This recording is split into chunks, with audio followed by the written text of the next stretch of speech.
अस्सलामुअलैकुम, आप देख रहे हैं प्रोग्राम स्पोर्ट्स एक्शन। मैं हूं सैयद फैसल करीम और बहुत ही अहम मैच है आज कराची किंग्स के लिए। डू और डाई सिचुएशन है क्योंकि कराची किंग्स क्वेटा के खिलाफ जो है आज भिड़ने जा रही है और कराची किंग्स ने टॉस जीतकर फील्डिंग का फैसला किया है।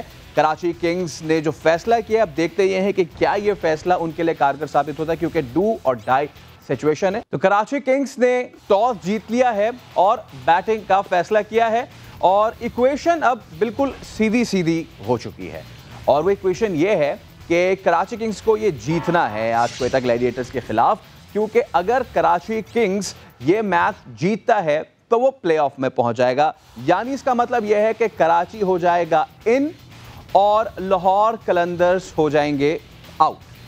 अब अगर कराची किंग्स मैच हारता है तो लाहौर कलंदर्स प्लेऑफ में चला जाएगा, यानी लाहौर हो जाएगा इन और कराची किंग्स आउट। इसके अलावा शो में करेंगे बात प्लेऑफ की उन 3 टीमों की जिनका फैसला तो हो चुका है। पॉइंट्स टेबल पर अगर हम नजर डालें तो इस्लामाबाद यूनाइटेड की पहली पोजीशन है, मुल्तान सुल्तान्स का दूसरा नंबर है, पेशावर ज़ल्मी की तीसरी पोजीशन है। ये तो पॉइंट्स टेबल की हमने बात की। शो में करेंगे बात क्वेटा ग्लैडिएटर्स की। ये टीम खुद तो डूब चुकी है, अब वो अपने साथ किसको लेके डूबना चाह रही है ये फैसला भी कुछ देर बाद हो जाएगा। लेकिन रवां हफ्ते क्वेटा के कप्तान सरफराज और नौजवान शाहीन शाह आफरीदी में नोक-झोंक हुई है। शो पे इस पे भी करेंगे बात। इसके अलावा 8 मैचेस में 18 शिकार। शो में करेंगे बात PSL 6 के कामयाब तरीन बॉलर मुल्तान सुल्तान्स के फास्ट बॉलर शाहनवाज धानी की और उनकी हिट सेलिब्रेशन स्टाइल की। इवेंट के कामयाब तरीन बल्लेबाजों की बात करें तो वो हैं बाबर आजम और वो हैं सबसे आगे, पीछे पीछे रिजवान भी आ रहे हैं। इसके अलावा इंटरनेशनल क्रिकेट की बात करें तो भारत और न्यूजीलैंड के दरमियान ICC टेस्ट चैंपियनशिप के फाइनल का आगाज हो चुका है। और क्रिकेट से हटके बात करेंगे शो में तो यूरो कप और कोपा अमेरिका के सनसनीखेज मुकाबले भी जारी हैं। कोपा अमेरिका में ब्राजील और अर्जेंटीना ने अपने अपने मैचेस जीत लिए हैं। इसके अलावा स्पोर्ट्स की दुनिया से एक अफसोसनाक खबर और वो ये कि भारतीय athlete Milkha Singh corona virus के बायस इंतकाल कर गए।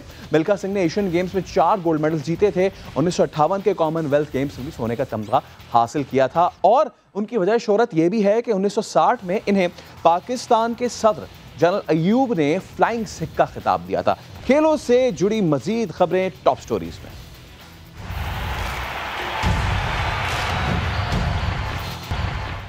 तो शो का करेंगे आगाज आज के सुपर मुकाबले से, यानी कराची किंग्स का मुकाबला क्वेटा ग्लैडिएटर्स। इस्लामाबाद यूनाइटेड की टीम की अगर बात की जाए तो वो टकराएगी मुल्तान सुल्तान से। अब दिफाई चैंपियन कराची किंग्स के लिए डू और डाई की सूरत बन चुकी है। किंग्स मैच जीता तो प्लेऑफ में पहुंच जाएगा गारंटीड। कैसे? पॉइंट्स टेबल की सूरत हाल काफ़ी दिलचस्प है। इसकी वजह है लाहौर कलंदर्स की बुरी परफॉर्मेंस। अबू धाबी में लाहौर कलंदर्स ने पहले 2 मैचेस जीते थे, लेकिन फिर यके बाद दीगरे 4 मैचेस हार गए। अब अगर कलंदर्स को प्लेऑफ में जाना है तो इंतजार करना पड़ेगा कराची किंग्स की हार का, वरना कलंदर्स की छुट्टी तो है पक्की। कल रात होने वाले मैच की बात की जाए तो वहां मुल्तान सुल्तान्स ने लाहौर कलंदर्स को आउट क्लास कर दिया। 80 रन के बड़े मार्जिन से शिकस्त दी। 170 रन के ताकुब में भी लाहौर की टीम सिर्फ 89 रन ही बना सकी। तो इस तरह सुल्तान्स की टीम पॉइंट्स टेबल पर दूसरे नंबर पर आ गई। लेकिन सहरा की गर्मी ने मैदान में भी खूब गर्मा गर्मी कर दी।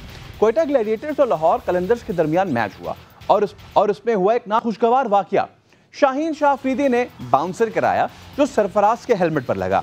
सरफराज ने रन मुकम्मल करके वापस क्रीज पे लौटे तो उन्होंने शाहीन को कुछ कहा, जिस पर शाहीन शाह आफरीदी ने भी लिहाज ना किया, जवाब देने के लिए पीछे पीछे चले आए। दोनों खिलाड़ियों में तल्ख जुमलों का तबादला भी हुआ, काफ़ी गर्मा गर्मी हुई। मोहम्मद हफीज ने फिर बीच बचाव कराया। अब इस मामले के बाद बहुत सवालात खड़े हो गए। सबसे पहले तो ये कि गलती किसकी थी और गलती थी भी या नहीं थी। अब फास्ट बॉलर्स अग्रेसिव होते हैं और बाउंसर कराना खेल का हिस्सा होता है। क्या बॉलर्स ये देखकर अग्रेशन दिखाएं कि कौन कितना सीनियर है? सॉरी का भी काफी जिक्र हुआ। ये बात अपनी जगह के बाउंसर के बाद बैट्समैन को कहीं गहरी चोट ना लगे, इसलिए कर्टिसी में बॉलर उससे पूछता जरूर है कि सब ठीक है, लेकिन सॉरी? क्या अब बैट्समैन भी बॉलर को एग्रेशन में छक्का चौका लगाने के बाद सॉरी करेंगे? सोशल मीडिया पर भी खूब तूफान बना रहा। किसी ने सवाल उठाया कि सरफराज को बाउंसर कराना क्या गलत है? किसी ने कहा पहले जुमले सरफराज ने अदा किए, तो किसी ने कहा शाहीन को बदतमीजी नहीं करना चाहिए थी। सरफराज उनके साबिक कप्तान थे। बज़ाहिर एक छोटा सा वाक़या बहुत बड़ा बन गया। खैर, इस वाक़े के 2 दिन बाद शाहीन शाह अफरीदी ने ट्वीट करके गलती का इतराफ़ किया। ट्वीट में लिखा कि सैफी भाई हम सबका फ़ख्र हैं, उन्हें एहतराम में खामोश रहना चाहिए था, वो उनके कप्तान थे, हमेशा रहेंगे। जवाबन सरफराज ने भी ट्वीट किया और कहा कि आप भी पाकिस्तान के स्टार हैं, छोटे भाई की तरह हैं, मैदान की बात मैदान तक रहनी चाहिए। ऑल इज़ वेल, तो all is well that's and well. लेकिन क्या वाकई ऐसा हुआ? हमारे साथ मौजूद है पाकिस्तान की नुमाइंदगी करने वाले फास्ट बॉलर यासिर अरफात। यासिर, बहुत शुक्रिया स्पोर्ट्स एक्शन को वक्त देने के लिए। बताइएगा, आपने पूरी दुनिया में क्रिकेट खेली, खास तौर पे एक ऐसे खित्ते में जहां बहुत ज़्यादा एग्रेशन है, स्लेजिंग होती है, दैट्स ऑस्ट्रेलिया। तो क्या वहाँ इस तरह की सिचुएशन आपने देखी? आपने बाउंसर मारा, प्लेयर आपके पास आया, बोला सॉरी करो, आपने कहा मैं नहीं करूँगा सॉरी, ऐसी कोई चीज़ देखी आपने कभी? देखिए, सबसे पहले तो बहुत शुक्रिया। अच्छा, ये देखें, इशू हुआ, बड़ा हाइप क्रिएट हुई और जो इंसिडेंट हुआ इसकी वजह से आईपीएल का भी बड़ा चर्चा हुआ पूरी दुनिया में। मगर अब ये है कि जिस तरह आपने बात की कि ट्वीट के ज़रिए इन दोनों ने आपस में बता दिया कि कोई ऐसा मसला नहीं है, एक दूसरे ने एक दूसरे से मादरत भी कर ली। मैं आपको एक एग्जांपल देता हूँ यहाँ पे। ये जो आप बात कर रहे थे ना कि सीनियर को बाउंसर मारना चाहिए या नहीं मारना चाहिए, एक बड़ी मज़े की एग्जांपल है। हमारे पहले कप्तान थे पाकिस्तान टीम के सईद अहमद, उनके बेटे यावर सईद जो पाकिस्तान टीम के मैनेजर भी रहे हैं। तो ये बाप और बेटा एक फर्स्ट क्लास के मैच में अपोजिट खेले एक दूसरे के, और बाद में वो बल्कि कई दफ़ा उन्होंने जिक्र किया कि मैंने अपने वालिद साहब को बाउंसर्स भी मारे। तो वो बड़ी मतलब फ़नी सी स्टोरी है कि वो तो बाप बेटा एक दूसरे को क्रिकेट, ये कंपेटिटिव क्रिकेट ऐसी होती है, प्रोफेशनल क्रिकेट ऐसी है कि इसमें आप लिहाज नहीं करते। जब आप रस्से के अंदर चले जाते हैं और जब आप मैच खेल रहे होते हैं, वो एलिमेंट ख़त्म हो जाता है। ऑब्वियसली रिस्पेक्ट होनी चाहिए, मगर ये है कि जो इस इंसिडेंट की पर्टिकुलरली आप बात कर रहे हैं, मेरे ख्याल से जब तक हमें ये नहीं पता चलेगा कि सरफराज और उसकी जो बातचीत हुई है वो क्या हुई है, क्योंकि मैं इन दोनों लड़कों को पर्सनली जानता हूँ। शाहीन भी बड़े अच्छे डिसेंट लड़का है, कभी भी इसका कभी कोई इशू ऐसा नहीं हुआ, और सरफराज को भी मैं जानता हूँ बड़े अच्छे तरीके से, बड़ा ही अच्छा हम्बल लड़का है, पाकिस्तान की कप्तानी भी की हुई है। तो मुझे ये लगता है कि अगर इस इंसिडेंट पे अगर कोई बात की जाए तो सबसे पहले ये मालूम करना चाहिए कि सरफराज और इनकी जो आपस में जो बातचीत हुई है वो क्या हुई है। मगर ऑन दी अदर हैंड बिल्कुल बॉलर का ये राइट है कि वो जितनी तेज बॉलिंग करे, जितने बाउंसर मार सकता है वो मारे, उसमें रिस्पेक्ट का एलिमेंट नहीं होता। उसमें आपने सॉरी टू कट यू, लेकिन क्या यहाँ पे बज़ाहिर क्योंकि काफ़ी सारी चीज़ें ऐसी भी गर्दिश कर रही हैं कि बाउंसर मारने के बाद जिस तरह एक बॉलर कर्टेसी में कहता है कि जी आपको कहीं चोट करने लगी, क्योंकि आपको पता है कि एक डेथ हो चुकी है बाउंसर से, वो कर्टेसी नहीं दिखाई शाहीन ने, तो शायद सरफराज इस वजह से गुस्से में आए, इस वजह से उन्होंने शायद कोई ऐसी चीज़ हुई होगी। जी बिल्कुल, ये एक वन ऑफ द रीज़न हो सकते हैं। बिल्कुल आपने सही कहा कि आप कभी भी, मैं खुद देखें एज अ बॉलर में जब खेलता था तो ये कर्टेसी होती है। आप इवन जो फुल टॉस बॉल जिसको कहते हैं ना, नो बॉल हो जाता है, बीमर कहते हैं, वो भी गलती से अगर बॉल स्लिप हो जाती है तो वो आप, ये तो चलो बॉल लगी है, गलती से भी अगर कोई बॉल आपका डेंजर एरिया या डेंजरस किस्म का बॉल आप करते हैं तो उसमें भी आप कर्टेसी में, बिल्कुल आपने सही कहा, सॉरी करते हैं, माजरत करते हैं। मगर हो सकता है सरफराज को इसी चीज़ का गुस्सा हो कि जब उन्होंने एक बाउंसर उनको लगा तो ऑब्वियसली शाहीन का ये काम बनता था कि जाके उनको एक कर्टेसी थी, ये फर्ज नहीं था कि जाके पूछे, मगर एक कर्टेसी आपने जिस तरह का आपको शाहीन को बल्कि सरफराज से बल्कि उनकी खैरियत दरियाफ्त करनी चाहिए थी। अच्छा यासिर भाई, ऐसा भी तो हो सकता है ना, क्योंकि सरफराज की फॉर्म बहुत पहले से लगी हुई भी नहीं है, टीम नेशनल टीम में भी उनकी इंक्लूजन नहीं हो रही है, और काफ़ी अरसे से वो बहुत फ्रस्ट्रेटेड नज़र आ रहे हैं। पूरे पीएसएल में आप उठा के देख लें, उनकी परफॉर्मेंस हो या उनकी टीम परफॉर्मेंस हो, तो हो सकता है कि उस दिन ये सारा कच्चा चट्टा मिला के गुस्सा उतर गया शाहीन शाह अफरीदी पर।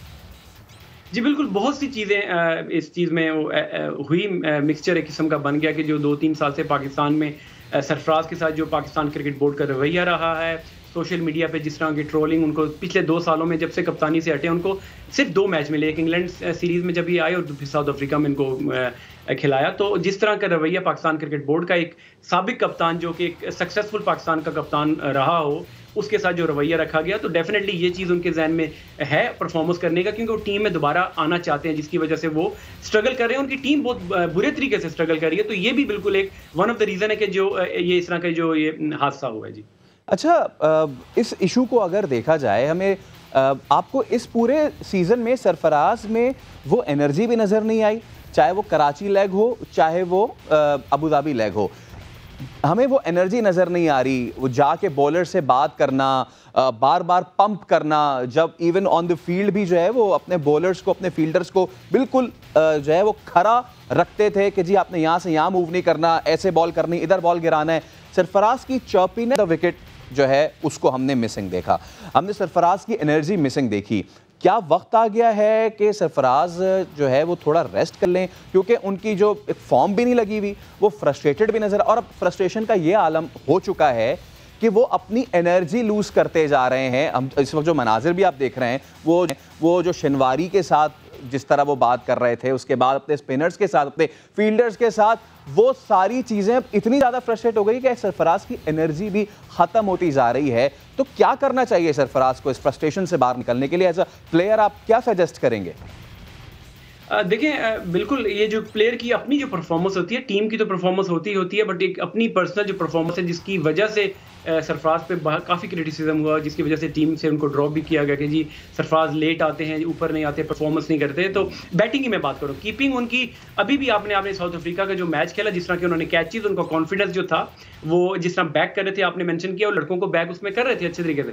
ये जो सिनेरियो है पीएसएल का, जहाँ पे कोटा की लीडर की जो टीम है, ओवरऑल जो इनकी परफॉर्मेंस है एज अ कप्तान भी, आपने शुरू में देखा होगा जो लेग, कराची का लेग था, वहां पे सरफराज ने कोशिश की थी ऊपर आके बैटिंग करने की, नंबर 3 नंबर 4 पे उन्होंने अच्छी एक 30-40 रन की बड़ी अच्छी इनिंग खेली थी। तो मगर अब ओवरऑल जो टीम का जो एटमॉस्फेयर है, जो ड्रेसिंग रूम का माहौल है, उनकी अपनी जो परफॉर्मेंस है, ये सब चीज़ें एक उनके लिए बड़ा ही वरिंग साइन है, नेगेटिव साइन है उनके लिए। कि अगर आप मेरे से पूछते हैं कि सजेशन ये है कि बिल्कुल अगर वो डोमेस्टिक क्रिकेट में टाइम लगाते हैं, अगर जाके खेलते हैं, एक साल खेलते हैं, क्योंकि आपने कहा ना कि रेस्ट कर लें, अब वो एक ऐसी स्टेज पे, अपने कैरियर की ऐसी स्टेज पे है कि अगर वो एक साल, अभी ऑलरेडी उनके 2-3 साल ज़ाया हो गया, अभी अगर करेंगे तो उनके लिए फिर मेरा ख्याल है मुश्किल हो जाएगा पाकिस्तान टीम में आना। तो अगर वो कैरियर अपने जो टीम में आना चाहते हैं, अपनी परफॉर्मेंस को बेहतर कर ले, और यासिर भाई आखिर में मुख्तसरन ये बताते जाएं, ये सीजन तो खत्म हो गया क्वेटा के लिए, अगले सीजन में क्या कप्तान की तब्दीली पे गौर करना चाहिए क्वेटा इंतजामिया को? देखिए, कप्तान से बढ़ के जो सिलेक्शन पॉलिसी है, सिर्फ ये कोयटा की नहीं, बाकी भी कुछ टीमों की सिलेक्शन पॉलिसी मुझे बिल्कुल अच्छी नहीं लगती। कप्तान तो इनसे बेहतर कप्तान कोई हो नहीं सकता इस टीम में, या तो फिर इनको टीम से निकालते हैं, अगर रखते हैं तो इनके बगैर कोई कप्तानी, इनसे अच्छा कप्तान। ठीक है, यानी कि सरफराज को कप्तान रहना चाहिए, लेकिन सरफराज को अपनी परफॉर्मेंस भी तगड़ी करनी चाहिए। बहुत शुक्रिया यासिर अरफात मौजूद थे। अब शो में आगे बढ़ते हैं, और कोरोना के चैलेंजेस, इसमें पीएसएल कराना ये एक चैलेंज था, लेकिन वो हो गई, बहुत खुशाइन बात है ये। इसका पूरा क्रेडिट जाता है पाकिस्तान क्रिकेट बोर्ड को, जिसने ना सिर्फ अधूरी पीएसएल को मुकम्मल कराया, बल्कि कोई ऐसा नाखुशगवार वाकया भी पेश नहीं आया। इसकी एक वजह अबू धाबी का सख्त बायोसिक्योर बबल था, जिससे खिलाड़ी ना बाहर निकल सकते थे और ना बाहर से कोई उनसे मिलने आ सकता था। आज के स्पोर्ट्स एक्शन से फिलहाल इतना ही, दीजिए इजाजत, अल्लाह हाफिज।